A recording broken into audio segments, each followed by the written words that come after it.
very, very pertinent and probably a wonderful picture tells it all. We are talking about two disorders. One disorder, depression, which is a prototype mood disorder. Probably the heartland of psychiatry today is depression. Initially, we used to say that the heartland of psychiatry was schizophrenia. Today, it is no more schizophrenia, it is mood disorders, particularly depression.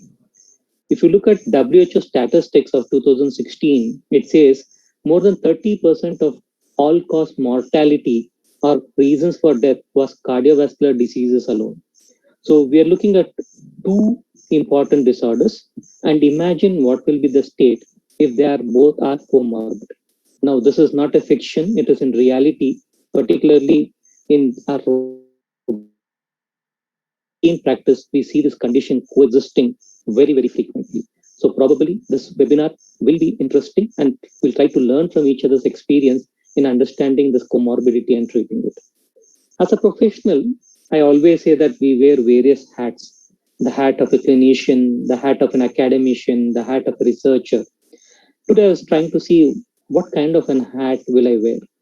Probably I thought my experience being in a general hospital psychiatry, dealing with consultation liaison psychiatry, which is backbone of general hospital psychiatry, I think I will wear the hat of a consultation liaison psychiatrist today, because that is where we see an interface between medical and psychiatric comorbidity. And let me see, if I wear this hat, how can I help my co-psychiatrist or the PGs in understanding this comorbidity. Initially, what I'll do is I'll take you through a little bit about depression. Then we will probably go into the management strategies, then the role of antidepressants, particularly SSRIs, and then we will dive deep into a specific SSRI, sertraline, that probably will be the jewel for today's presentation. So we all know that the decade 1991 to 2000 was called as the decade of the brain, because the way we look at neurosciences is enormous today.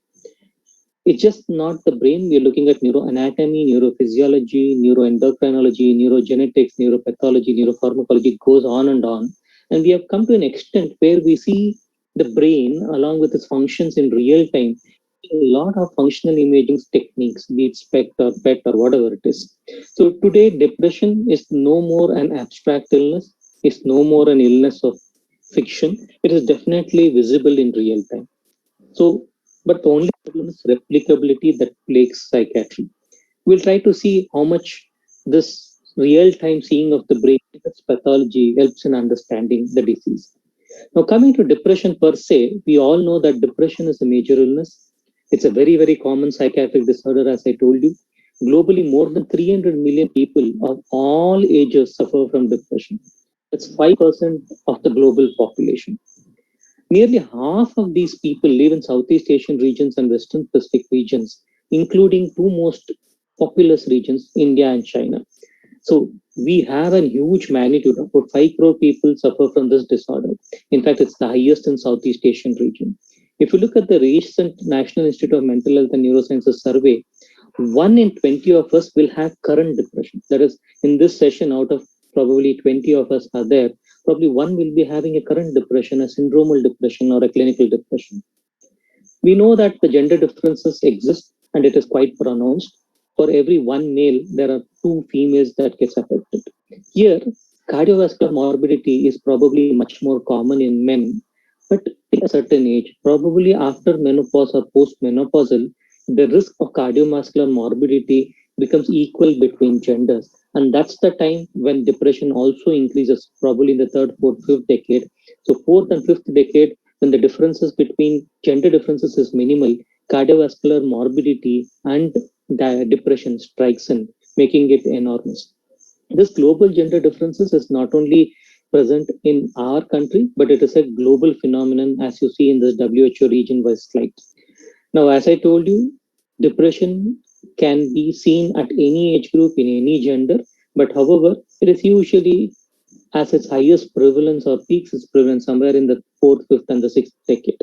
And as I told you, that's where cardiovascular morbidity is also at its highest. So depression is a killer because it's most frequent of all the medical illnesses. It's a pernicious illness with long episodes. There is higher rates of chronicity, relapse, and recurrence. In fact, recurrence is a defining theme of major depression. Almost 80% of people go on to have a second episode. It's only the 20% lucky one who probably stop at one single episode. Consequent psychosocial and physical impairments is a rule rather than an exception. Increased morbidity and mortality also occurs. We know that people with severe psychiatric disorders, they have prone probably they die about a decade or two earlier compared to their other counterparts. Also, along with any psychiatric disorder, particularly depression, there is 10 to 15% risk of suicide. So depression per se itself is a major killer. So these are the clinical features of depression. I will not go into the details. There are core features, sadness, loss of interest, and loss of energy, accessory features and somatic features, which should be present for a minimum of 15 days. We will not go into the details. This is very, very basic. Now, just a brush on etiology. Why I'll do that, I'll come to it a little bit later. When you look at the etiology of depression, something precipitates a syndrome. But for somebody to precipitate, they should have a vulnerability. So there are a lot of predisposing factors in an individual. And there are a lot of perpetuating factors that makes depression go into a state of recurrent depressive episode. But not all of them are vulnerable. Some of them have protective factors. This is where we say this is a stress diathesis model. Now, please understand why I'm putting this model is that a lot of these predisposing factors and precipitating factors are not unique to depression. They're akin to most of the non-communicable diseases, which I'll come to it in the later slide. So we have a lot of factors from antenatal to perinatal to developmental to academic factors where probably an illness occurs. The illness can be a cardiovascular disease. The illness can be a psychiatric disorder. But we know in the background, there's a huge biopsychosocial model going on. Now, when we look at this, it's just not your genes, it's also the environment, that's the phenotype it determines. And we know that today, the way we understand it's not the classical monoamines alone. There are a lot of other hypotheses of depression.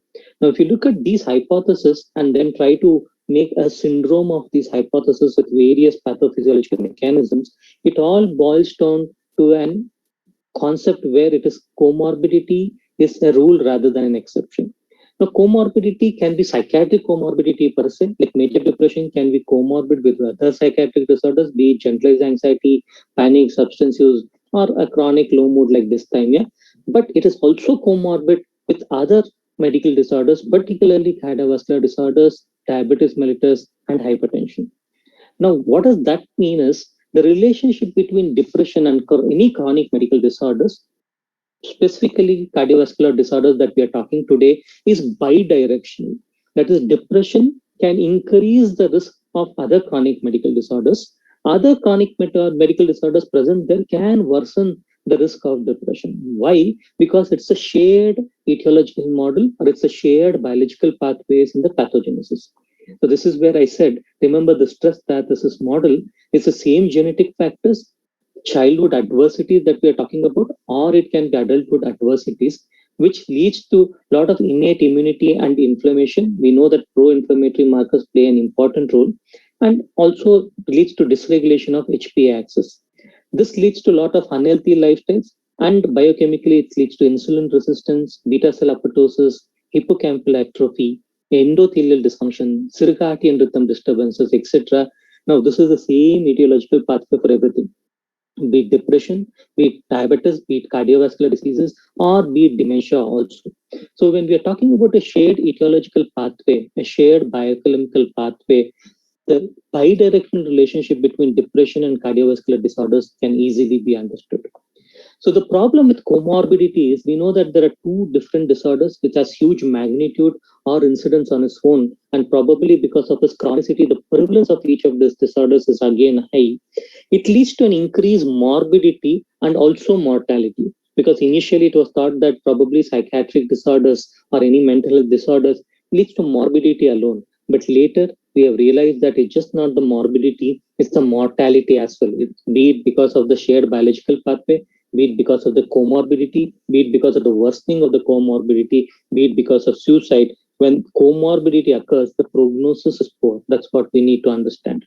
Now, if you look at real life prevalence of major depression, if you see from community to primary care to medical inpatients, the prevalence keeps on increasing. And we know that if there is more than one comorbidity, let us say, for example, there is two comorbidities, say diabetes and hypertension, cardiovascular diseases and neurological disorders, etc., the risk of having a depressive episode increases two times. It's much more than two times kind of a thing. So the more the comorbidity, probably the risk of depression increases because it's the same shared biological pathway.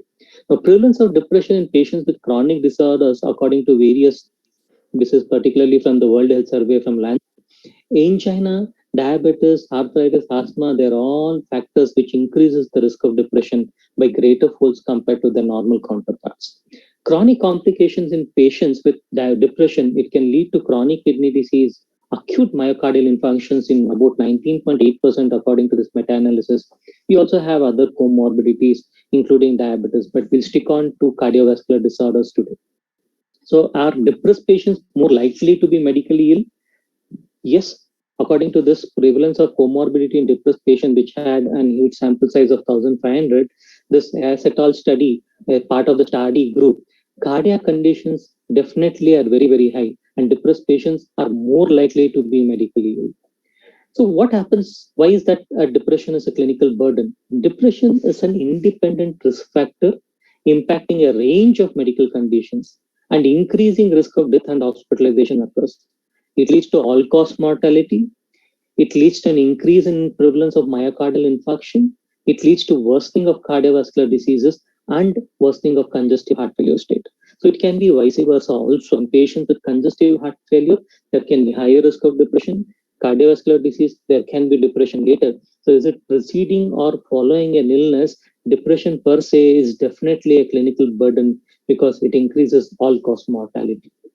So depression and cardiovascular diseases, if you look at it, prevalence of depression was increased in coronary artery disease, acute myocardial infarctions, angina, and congestive heart failure. These are meta-analysis of various studies. Patients with depressive symptoms had increased risk of myocardial infarction, cardiac death, and mortality from all causes. Depression doubled mortality rate after heart failure. We'll come to the studies a little bit later. Post MI, depression was associated with a higher mortality rate within 6 months following acute MI. So when you look at this slide, it is very, very evident that depression, identification of depression is of paramount importance in any cardiac rehabilitation program. Otherwise, probably the mortality rates will be very, very high. The quality of life of the patient will be poor. So if you look at this prevalence rates of depression in various cardiovascular conditions, in hypertension, according to various studies, the prevalence of depression is around 26.8%, slightly or definitely higher compared to the normal population that we see. In general, cardiovascular disorders have 3 times are much more common than in the general population. In congestive heart failure, it ranges from 10% in asymptomatic to 40% of those with severe functional impairment because it leads to severe problem in the DALY, disability adjusted life here, particularly when CHF increases, most of them will have poorer quality of life and the risk of depression also worsens. Post implantation or those on any arrhythmias and defibrillators again have an increased risk. Post coronary artery bypass following MI, also the risk of depression is quite high, around 15 to 20%. So the general rule is around depression in cardiovascular diseases is 3 times more common than the general population. And there are a lot of studies to indicate this. These are just not some numbers. Particularly the European Heart Journal has many articles that substantiate these numbers. So this is again an unified hypothesis that we try to explain because of various factors, be it psychosocial or be it patient-specific factors. There are a lot of dysfunction in biological mechanisms which are precursors for both depression and cardiovascular disease, be it autonomic arousal, be it platelet dysregulation because of the serotonin activation, be it problems in coagulation profiles, particularly fibrinogen, pro-inflammatory cytokines causing inflammation, endothelial dysfunction, leading to lot of neurohormonal changes, and genetic vulnerability, again, which we as Southeast Asians are much more vulnerable genetically to both cardiovascular diseases and depression. In fact, probably cardiovascular diseases will be is already the leading killer in India, and that is because of a genetic hypothesis of the disorder. These unified pathways leads to a lot of potentiates behavioral mechanisms, be it smoking, be it obesity, be it inactivity, poor diet, and poor medication adherence. For this, along with perceived loss, it is just not that I had MI, it's just not that I had a cardiovascular disease, it's just not that I'm on a defibrillator, but perceived loss psychologically related to health, related to functional capacity, related to immortality or invincibility, independence, sexual relationships, employment, financial security. Now, all of these boxes are interconnected, either etiologically or as a potentiating factor. This is what probably potentiates the whole pathophysiology of depression and cardiovascular disease. Coming to the management per se that we are interested today, we will go a little bit into the details of the management. But before we go into the management, we all know that classically there are pharmacological methods, biological methods, and psychosocial methods. And here we are not just treating one disease, we are treating two diseases. So other things like exercise, a cardiac rehabilitation program, good eating habits, nutrition, yoga, everything is very, very important. Psychosocial modalities, including CBT, interpersonal therapy, and mindfulness-based cognitive therapy, again, they're all very important. But for today's management program, I'll be concentrating much more on the pharmacological aspects of treatment. We all know that whatever modality of treatment or a combination of modalities that we choose, the ultimate goal is to attain a good response and to have a sustained response as remission in patients. So this is the ultimate goal. You use whatever method you feel suitable. Now, before I start, since I've consulted various guidelines, be it the APA guidelines, our own Indian Psychiatric Society's guidelines, sometimes guidelines from Royal National College of Australia and New Zealand, and the CanMed guidelines. Please note, whatever I'll be telling, some evidence-based and some guidelines-based, they're not intended to be mandatory or exhaustive. They might not be applicable to every professional clinical situation, but they are guidelines. What I've learned is use your own clinical knowledge, clinical acumen in the socio-cultural milieu of the patient is very, very important.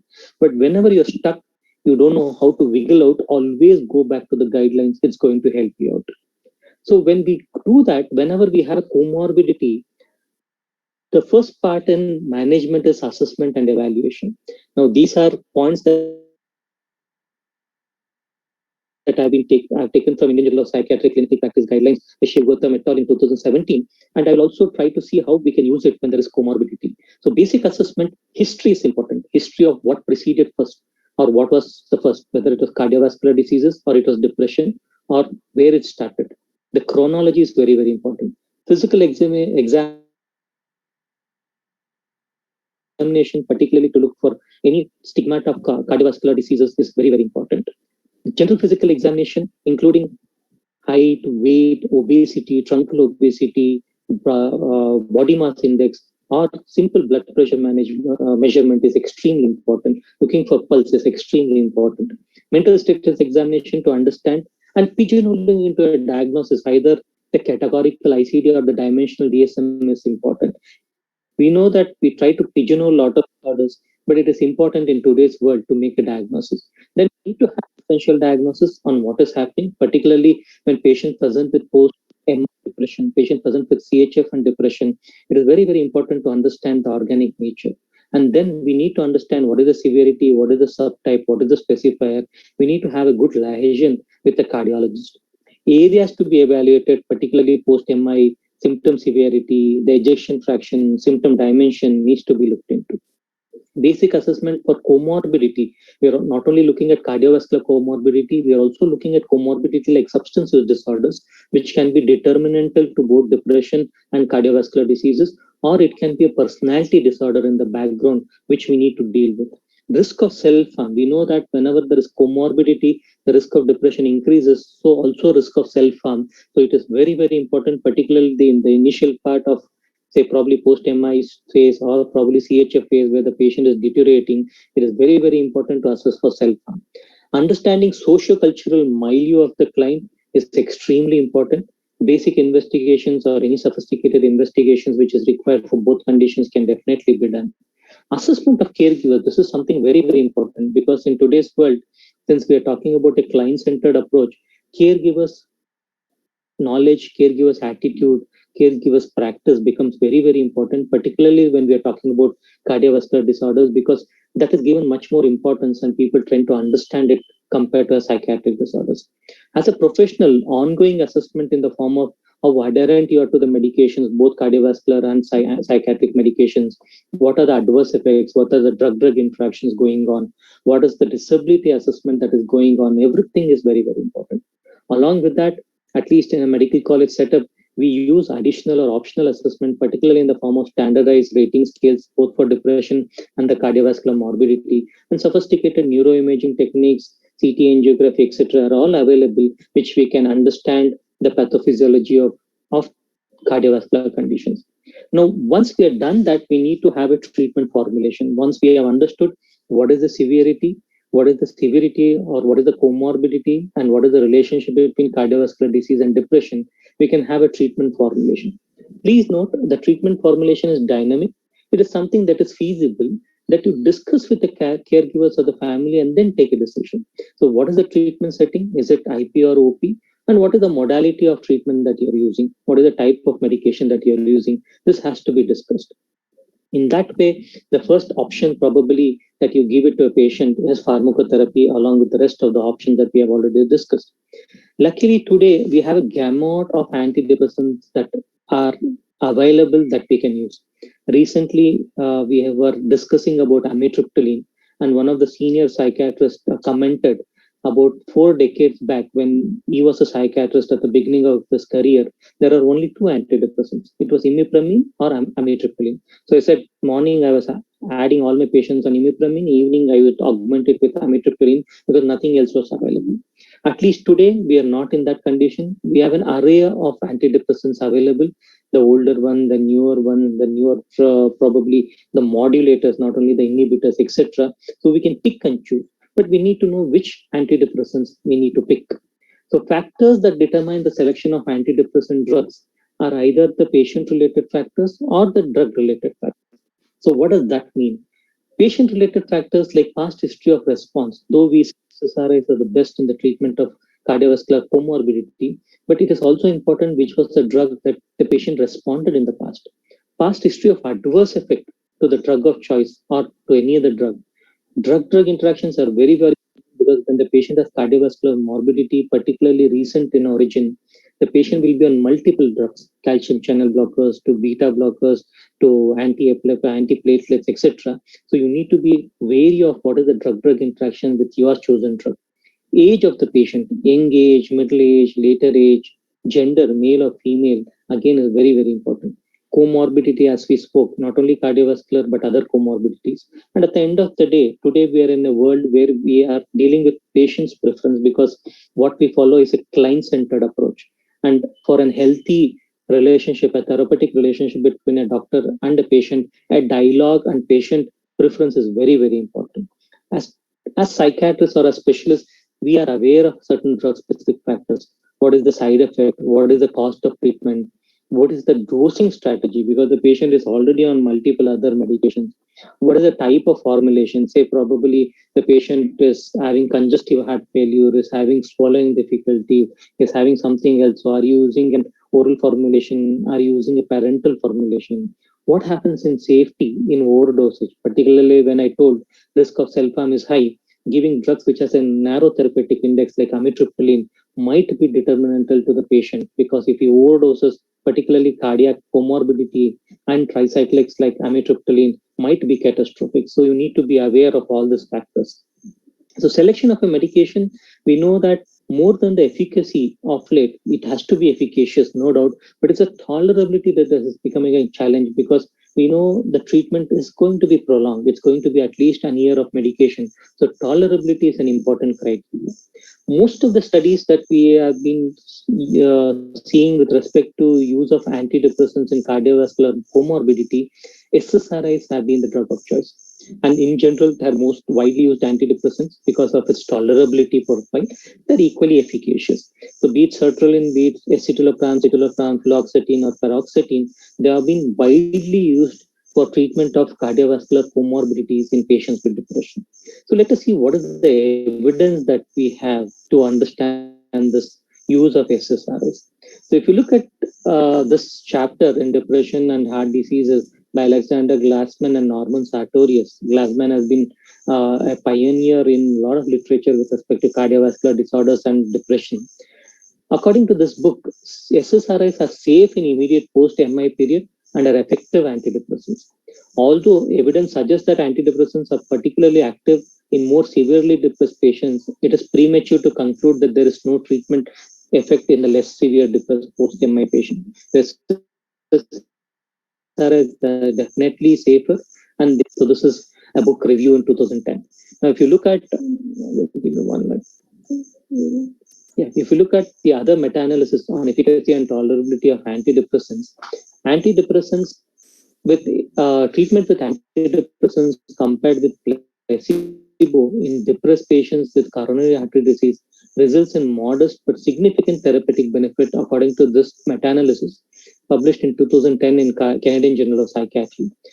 Both response, that is number needed to treat, was 7 and remission NNT was 8, are significantly increased following antidepressants. So there was no significant difference in overall dropouts to adverse effects. So they were both efficacious and tolerable. This is with respect to SSRIs. One more meta-analysis that we talk about based for depression and coronary artery disease. This was again in American Journal of Cardiology in 2011. It says that SSRI was associated with significant difference in coronary artery disease readmission and mortality. So a significant greater improvement in depression symptoms was always apparent in patients on SSRI with all selected indicators. So it concluded that in patients with CHD and depression, SSRI medication decreases depression symptoms and may improve CHD prognosis. So SSRI has been well studied in various meta-analyses. So this is the famous ENRICH trial.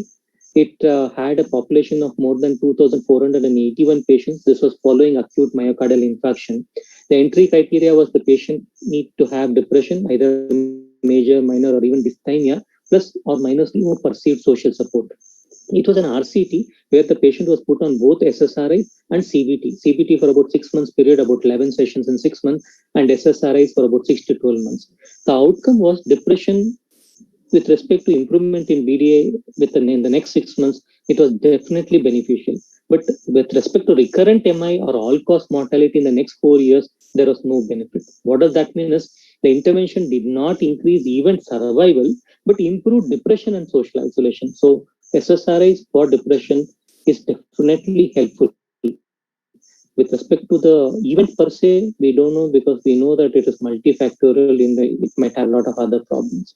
Coming to the final part of my presentation, little bit on sertraline, because we all as postgraduates, as we have been studying that sertraline is a drug of choice or a go-to drug with respect to patients with cardiovascular morbidity. We'll try to see what is the evidence for sertraline. Is it an ideal choice for depression with cardiac complications? We know that it is quite a potent serotonin inhibitor, much more than fluoxetine or citalopram or sometimes even amitriptyline. But more importantly, we know that it also acts as an indirect dopamine agonist. At higher doses, it has a dual reuptake inhibitor compared to the other SSRIs that might affect its unique efficacy compared to other SSRIs. When it comes to US FDA approved indications, not only for MDD, it is also approved in various other comorbidities, say OCD, panic disorder, PTSD, premenstrual dysphoric disorder, the new indication DSM-5, and social anxiety disorder. So overall, it probably at a dose of around 50 to 200 mg that we use in routine clinical practice, it is a wonderful drug for a lot of conditions other than MDD or comorbid anxiety in patients with cardiovascular disorders. What is the clinical evidence per se for sertraline? Now, if you look at this network meta-analysis of Cipriani et al., the first one in 2009, it said that with respect to the choice, efficacy, sertraline stood out there. Acceptability, that is tolerability, sertraline again stood out. Cost, sertraline again stood out. The Cipriani et al. Study later of 2018, which had 21 antidepressant, sertraline still finds a choice with respect to efficacy and acceptability. And this is the famous study that we all talk about, the safety and efficacy of sertraline for depression in patients with heart failure, results of the SADART CHF study from 2006 to 2008, published in 2010. We know that according to this study, Sertraline is found to be safe in patients with significant heart failure. But again, please note, this study, the role of sertraline was to treat depression. It was quite safe. But however, over mortality because of cardiovascular diseases, sertraline did not have much of a role.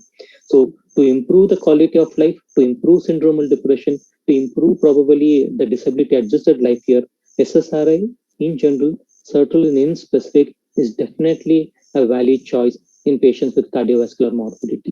The same group, probably the SADAP group, took it further forward and saw whether sertraline as a treatment of major depression disorder is useful in acute MI or unstable angina.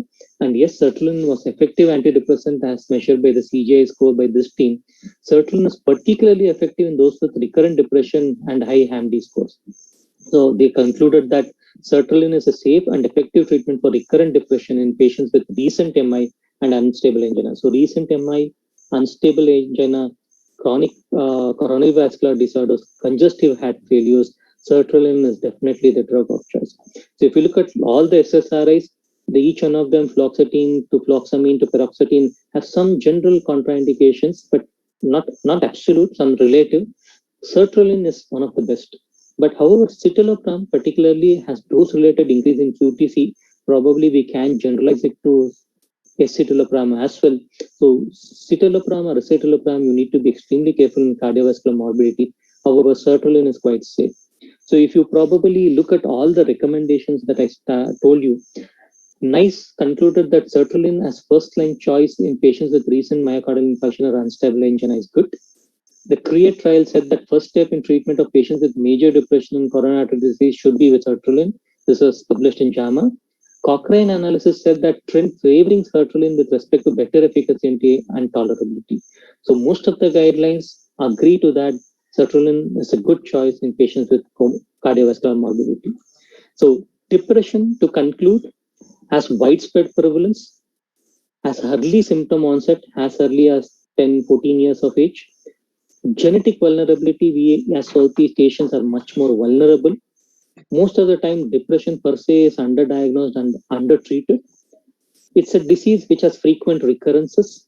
Comorbidity is a rule rather than an exception. And when it is comorbid with cardiovascular condition, which itself is a huge burden, the prognosis is definitely poorer. It's just not about diagnosis and vulnerability. Even when diagnosed, hardly 10% of them complete treatment. So there is poor treatment adherence and stigma. And with each recurrence, brain degeneration occurs. So this is what we know about depression. So depression is a major killer, and depression comorbid with cardiovascular diseases will be the holy grail. So we need to learn how to manage it efficiently. So with that, I conclude, and I thank Torrent Pharma and the makers of sertraline for this wonderful opportunity. The forum will be open for any kind of a discussion. Thank you very much. Thank you, sir. Thank you, doctor. Thank you very much. Thank you. Thank you, sir. Probably any questions, any discussion, anybody? I'm requesting to audience participants